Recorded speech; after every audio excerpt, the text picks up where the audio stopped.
ঘুমোবো আমি, ঘুমোবে তুমি, গল্প শোনাবে ঘুম পড়ি, হালকা আলো চোখ বন্ধ।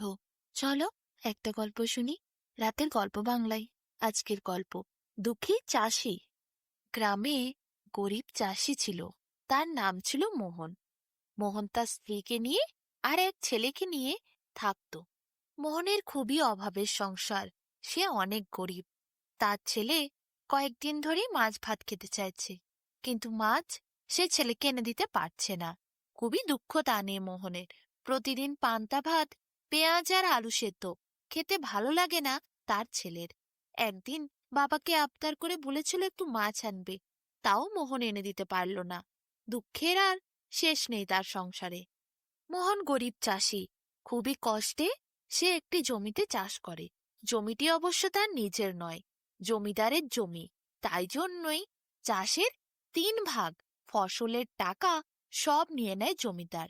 এত পরিশ্রম করার পরও, শীত গ্রীষ্ম বর্ষা না মেনে খাটার পরও মাত্র সামান্য একটু ফসলের অংশ পায়। তা দিয়ে কি আর সংসার চলে? খুব কষ্টে চাষিদের দিন চলছিল। রাজ্যের নিয়ম অনুসারে জমিদারের জমিতে যদি কোনো চাষি চাষ করে, তাহলে জমিদার অর্ধেক ফসল নিতে পারে। অর্ধেক ফসল কিন্তু চাষিকেই দিতে হবে। সেটিই ছিল রাজার নিয়ম। জমিদার যা খাজনা পেত, সেই খাজনা রাজাকে দিত। কিন্তু এখানে রাজার অজান্তেই জমিদার একটি বিশাল বড় ফাঁদের সৃষ্টি করেছিল। সে সব চাষিদের ভয় খাইয়ে 3 ভাগ নিয়ে নিচ্ছিল জমির ফসলের, দিচ্ছিল চাষিকে 1 ভাগ। কিন্তু রাজার রাজ্যের নিয়ম ছিল অর্ধেক জমিদার নেবে, অর্ধেক চাষিকে দেবে। সেই ঘটনাটি কিন্তু রাজা জানত না। চাষিরা সবাই খুব কষ্ট করে জমিতে ফসল ফলানোর পরও ওইটুকু অংশ পাওয়াতে তাদের সংসারে দুঃখ কষ্ট নেমে আসছিল। চাষিদের অবস্থা খুবই খারাপ হয়ে পড়ছিল। রাজার কানে একদিন খবরটা গেল যে গ্রামের চাষিরা কেউ ভালো নেই, সবারই অবস্থা খুব খারাপ। বাজার হাটে গরিব মানুষদের আর দেখাই পাওয়া যাচ্ছে না। তারা যেন ঘরের মধ্যে নিজেদেরকে বদ্ধ করে রেখেছে, খেতে পারছে না, পড়তে পারছে না। এক চরম দুর্দশা নেমে এসেছে তাদের সংসারে। রাজা ব্যাপারটা ভালো করে খুঁটিয়ে দেখার জন্য মন্ত্রীকে ডাকলেন। মন্ত্রীকে ডেকে বললেন, তোমাকে ছদ্মবেশে যেতে হবে গ্রামের মধ্যে, দেখতে হবে এই সমস্যা কেন নেমে এসেছে, কি চলছে ওই গ্রামে, যে চাষিদের এত দুর্দশা। ফসল ফলন তো ভালোই হচ্ছে, জমিগুলো তো ফসলে পরিপূর্ণ, তাহলে এই দুর্দশার কারণ কি, খুঁজে এনে আমাকে জানাতে হবে। মন্ত্রী এরপর সাধারণ ভিখারির পোশাক পরে বেরিয়ে পড়ে তদন্ত করতে। দেখতে দেখতে মন্ত্রী ঘুরতে ঘুরতে সেই মোহনের বাড়ির কাছে এসে পৌঁছায়। তখন অনেক রোদ ছিল। মোহন বাড়ির উঠানে বসে নিজের কয়েকটা জামা কাপড়কে গুছিয়ে সুন্দর করে রাখছিল। হঠাৎ সে মন্ত্রীকে দেখে। মন্ত্রীকে দেখে সে যে মন্ত্রী তা বুঝতে পারে না। মন্ত্রী তো আসলে ভিখারির পোশাক পরেছিল। মোহন তাকে বলে, কি হয়েছে গো, এত রোদে আমার ঘরের সামনে দাঁড়িয়ে আছো? মন্ত্রী তাকে বলে, তা আমার খুব তেষ্টা লেগেছে, যদি একটু জল পাওয়া যেত ভালো হতো। মোহন তাকে বলে, এসো আমার উঠানে দাওয়ায় এসে বসো, আমি তোমাকে জল দেব। মন্ত্রী এরপর চুপচাপ মোহনের উঠানের কাছে যায়, ঘরের দাওয়ায় বসে। মোহন তাকে 1 গ্লাস ঠান্ডা জল এনে দেয়।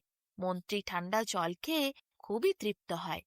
মোহন তাকে বলে, তা তোমাকে তো এই গ্রামে আগে দেখিনি, তুমি অন্য কোথা থেকেও আসছো নাকি? মন্ত্রী বলে, হ্যাঁ, সে এক দূরের গ্রামের থেকে এই গ্রামে কাজ করতে আসছে, যদি কিছু কাজ পাওয়া যায়। মোহন বলে, এই গ্রামের অবস্থা খুব খারাপ, এখানে কাজ পাওয়া যাবে না। তখন মন্ত্রী বলে, তা তুমি কি করো? মোহন বলে, আমি চাষ করি, আমারও কপাল পোড়া, জমিতে ফসল ফলাই, সেই ফসল আমার ভাগ্যে জোটে না, সব তো জমিদার মশাই নিয়ে নেয়। মোহনের এই কথা শুনে জমিদারের ব্যাপারে আরো জানতে মন্ত্রী খুব আগ্রহের সাথে বলে, কেন, তুমি যে ফসল ফলাও, তুমি ফসলের টাকা পাও না? মোহন বলে, না না, কি করে পাবো, ও জমি তো আমার নয়, জমিদার মশাইয়ের জমি। মন্ত্রী বলে, তা জমিদার মশাইয়ের জমি তো কি হয়েছে, তোমার তো অর্ধেক ভাগ পাওয়ার কথা। মোহন বলে, সে কপাল কি আর আছে, জমিদার মশাই আমাদের জমির 3 ভাগ ফসল নিয়ে নেয়। 3 ভাগ ফসলের পয়সা ওনাকে দিতে হয়। অর্ধেক তো নিয়মে আছে, কিন্তু জমিদার মশাই যা বলবেন আমাদের তাই মানতে হয়। মন্ত্রী ব্যাপারটি বুঝতে পারে চাষিদের দুর্দশা কেন হচ্ছে, সংসার তাদের এই রকম কষ্টে চলছে কেন। তারা তো ফসলের অর্ধেকটাও পায় না। যেখানে এত অক্লান্ত পরিশ্রম তারা দেয়, সেখানে অর্ধেক ফসল যদি তারা পেত, কমসে কম খেতে পেত দুটি, সেটাও তারা পাচ্ছে না অর্ধেক ফসল না পাওয়ার জন্য। মন্ত্রী বলে, তা তোমরা সব চাষিরা মিলে জমিদারের বাড়ি গিয়ে একদিন তো বলতে পারো।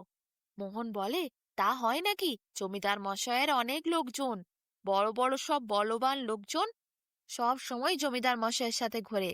যদি কোনো কথা আমরা গিয়ে বলি জমিদার মশাইয়ের অপছন্দের হয়, আমাদেরকে সেই লোকগুলিকে বলবে লাঠি করে পেটাতে। আমরা তো প্রাণে মারা যাব।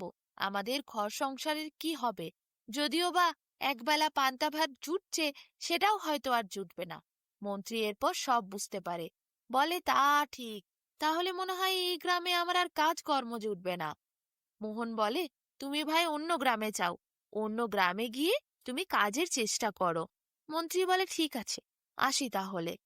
মন্ত্রী এরপর সেইখান থেকে রাজার কাছে যায়। রাজার কাছে গিয়ে গ্রামের সব অবস্থার কথা জানায়। পরের দিন সকালবেলা চারিদিক থেকে অনেক ঢাকঢোলের শব্দ শুনতে পাওয়া যায়। দেখা যায় গ্রামের মধ্যে রাজামশাই নিজে এসেছেন রথে করে। রাজাকে দেখতে সব লোকজনের ভিড় জমে। সেখানে মোহনও গিয়ে দাঁড়ায়। দেখতে পায় রাজার পাশে সেই ভিখিরি লোকটি, যে কাল তার বাড়ি এসেছিল। অবাক হয়ে তাকিয়ে থাকে তার দিকে। কিছুক্ষণ পরে লোকের মুখে জানতে পারে এ তো আর কেউ নয়, রাজার মন্ত্রী। আজ মন্ত্রী মশাই কিন্তু রাজ পোশাক পরেছেন। তার মুখটি দেখে চিনতে পেরেছে মোহন। কাল কিন্তু ছদ্মবেশে উনি এসেছিলেন। সবকিছু কথা মোহনের কাছ থেকে এবং আরো অনেক চাষির কাছ থেকে জেনে তিনি রাজাকে গিয়ে জানিয়েছেন। রাজা এরপর সেইখানে গাছতলাতেই রথকে দাঁড় করালেন। গাছের ছাওয়ায় রাজা বসলেন। জমিদারকে ডেকে পাঠালেন। জমিদার ছুটে এলো রাজার কাছে। জমিদার মশাই রাজাকে দেখে বললেন, চলুন রাজা মশাই আমার বাড়িতে, ওখানে আপনার একটু যত্ন করার আমি সৌভাগ্য পাব।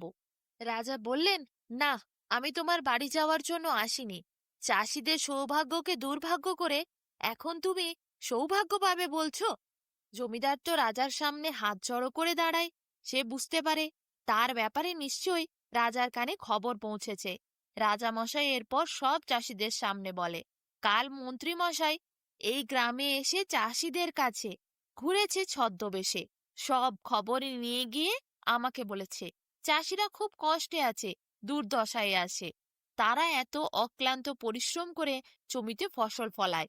তুমি 3 ভাগ নাও, তাদের 1 ভাগ দাও। কিন্তু আমার রাজ্যের নিয়ম, তোমাকে অর্ধেক নিতে হবে, অর্ধেক চাষিকে দিতে হবে। তার চেয়ে চাষিকে তুমি বেশি দিতে পারো, কিন্তু অর্ধেকের কম তুমি দিতে পারো না। যেহেতু সে পরিশ্রম করছে, তার বেশি ভাগটা পাওয়াই প্রাপ্য। কিন্তু তুমি তার প্রাপ্য অংশ তো দাওইনি, বরং অর্ধেক তো দূরের কথা, 3 ভাগ নিজে নিয়েছো। আবার বড় বড় কথা বলো। জমিদার এরপর ভয়ে কাঁপতে থাকে। সত্যি, সে যে এত বড় ফাঁদ পেতেছিল, চাষিদের দুর্দশা করে সে যে কত ধনসম্পত্তি লাভ করেছে সেসব কথা রাজা জেনে গেছে। এরপরে তার ভয় লাগতে থাকে, রাজা তাকে কি শাস্তি দেবে। যদি কারাদণ্ড দেয় তাহলে তো মহা বিপদ। রাজা সেই সময় জমিদারকে আদেশ করেন, কোনোভাবেই তুমি আর কোনো চাষির অর্ধেক অংশের বেশি নিতে পারবে না। তুমি অর্ধেক নিতে পারো জমির ফসল, অর্ধেক তোমাকে চাষিকেই দিতে হবে। যদি চাষি চায় অর্ধেকের বেশিও নিতে পারে, সেটা তুমি চাষির সাথে আলোচনা করবে, কিন্তু অর্ধেকের কম তুমি কাউকে দিতে পারো না। আজ থেকে 3 ভাগ নেওয়ার কথা কোনোদিন ভুলে চিন্তাও করবে না। আর এতদিন তুমি চাষিদের যে সমস্ত ফসলের টাকা নিয়ে নিয়েছো, সেই সব ফসলের টাকা তোমাকে পরিশোধ করতে হবে। প্রত্যেকটি চাষিকে তোমাকে ফিরিয়ে দিতে হবে সেই ফসলের টাকা। অর্ধেক অর্ধেকই ভাগ হবে। জমিদার মশাই রাজার পায়ে ধরে বলেন, ভুল হয়ে গেছে রাজা মশাই, আর কোনোদিন হবে না। আমি চাষিদের কাছ থেকে জোর করে যেই অংশ নিয়েছি সেই অংশের পয়সা আমি সকলকে দিয়ে দেব, আর অর্ধেক ফসলই আমি নেব। অর্ধেকের বেশি কোনোদিন নেব না। রাজা এরপর সেখান থেকে জমিদারকে কড়া হুকুম দিয়ে চলে যায়। মন্ত্রীও সঙ্গে চলে যায়। মোহন তো চুপচাপ দাঁড়িয়ে দাঁড়িয়ে সব দেখতে থাকে। কি অবস্থা! কাল মন্ত্রীমশাই নিজে এসেছিলেন মোহনের বাড়িতে। মোহন তাকে ভিখিরি ভেবেছিল। মোহন তাড়াতাড়ি ছুটে গিয়ে তার স্ত্রীকে সব কথা বলে। তার স্ত্রীও তো শুনে অবাক হয়। কিছুক্ষণ পর দেখা যায় জমিদার মশাই বেরিয়েছেন বড় এক টাকার থলি নিয়ে। সব চাষিদের বাড়ি গিয়ে গিয়ে তাদের যে অংশ তিনি নিয়ে নিয়েছিলেন সেই অংশের টাকা সবাইকে পরিশোধ করছেন। মোহনের বাড়ি এসেও জমিদার মশাই মোহনের অংশের টাকা সব পরিশোধ করে দেন। মোহন সেই টাকা পেয়ে খুব খুশি হয়। মোহনের সংসার আবার সুখে হয়। মোহন ছেলের জন্য সেই টাকা পেয়ে মাছ কিনে নিয়ে আসে। জমিয়ে ছেলের সাথে মাছ ভাত খায়। তারপর থেকে জমিদার আর কোনো চাষিকে ঠকাতে পারেননি। রাজার কড়া শাস্তির ভয়ে জমিদার একেবারে সোজা হয়ে গেছিল। জমিদার চাষিকে চাষির প্রাপ্য টাকা প্রাপ্য ভাগের ফসল দিয়ে দিত। আর এইভাবেই চাষিদের অবস্থা আবার ফিরে আসে। রাজ্যে সুখ শান্তি আবার ঘরে ঘরে গিয়ে পৌঁছায়।